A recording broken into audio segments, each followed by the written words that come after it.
Spider-Man. Sabi tayo sa left side. Okay po. Bungo ng tao dyan. Kung gusto Dito? nyo makita. Yes. Bungo? Yes. Saan pwede? Oo, pwede. Diretsyon nyo lang yan. Akitin nyo lang hanggang dun sa nakikitang dulo. Yun na yun. Sabi po. May mga kanyan. Kita na yung mga buto ng tao dyan. Yung iba kasing guest, sinasabi nila Sabi po. na yung hanging province or yung Ayun, man. Tabi-tabi po. linagay sa mga kuweba-kuweba. Linagay lang daw ng mga kwan, ng mga tao. Sa video po.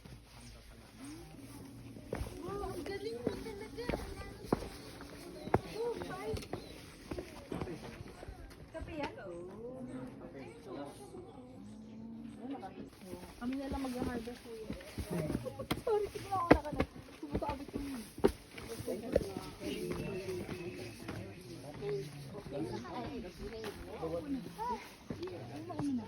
baka gusto mo ng tubig, Teddy? Ha? Baka nauuhaw lang. So they are also family. Maybe if it was rotten, you have to bring it back. Ang dalan ng upuan, doon po pinaupo yung bangkay sa last day ng lamay. Yung tawag po doon sa process na yun, sinangadil. So according to the records of William Henry Scott, isang journalist na pumunta ng Sagada, yung sinangadil is a way so that the dead person can ask for forgiveness to the ones who have sinned against him. Yung sinangadil, pinapaupo po siya sa harap ng pintuan. Taktong pagpasok mo, siya na agad yung bubungad sa'yo. After the sinangadil, kasi 24 hours na gagawin yan. Early in the morning, pupunta yung mga kalalakihan dito, ihahanda po yung kabaong. Wala pong bangkay. Magamit po sila ng scaffoldings o di kaya ay big ladders. Yung scaffoldings, hindi po yung mga metals, galing lang mismo sa nature. Tapos gagawa lang sila dyan ng pagpapatungan nila para mailagay nila yung kabaong. Afternoon naman, after nang naihanda nila, sa hapon, bubuhatin na yung bangkay mula sa kanyang bahay. Bali ang pagbubuhat po doon, mauuna po yung pinaka first child. So first child until to the last child. Pag natapos na ang lahat ng anak ng namatay, o yung pinakabunso, pwede na siyang pag-agawan ng mga tutulong sa ritual. Pinag-aagawan po siya kasi naniniwala sila na kapag ka napatakan ka ng body fluids niya, magkakaroon ka ng swerte.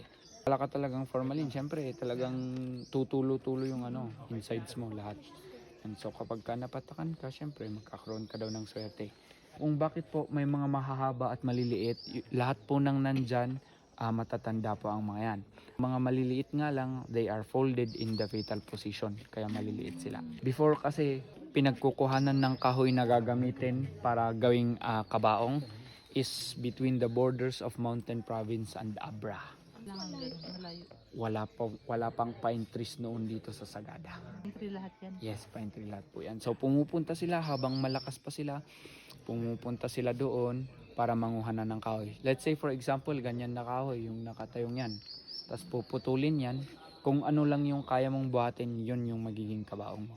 So kung ganito lang yung kaya mong buhatin na buo, ganito yung magiging kabaong mo. Siya mismo ang magbubuhat ng kanyang kabaong. So buhay ka pa, i-ready mo na. Yes, pag buhay ka pa, ihahanda mo na yung kabaong mo. So habang malakas ka pa, punta ka na dun sa bundok para manguha ng kabaong. Yung cross po na yun, it symbolizes Christianity, but the one inside the coffin wanted to be sended off in the traditional way. Gusto niya yung traditional way. Pero Christian siya. Medyo parehas naman yung turo natin, which is good Ito naman. during the American na to. Yes. Kaya parang na-adapt na nila yung Christian. Yes. Ito nag-start sa in the early 1960s. Yung cemetery, yung paglilibing, nag-start siya after World War II, 1945. That's why, konti lang yung nandito. Mas marami na yung nag-prefer sa paglilibing kaysa sa traditional or sa paghahang.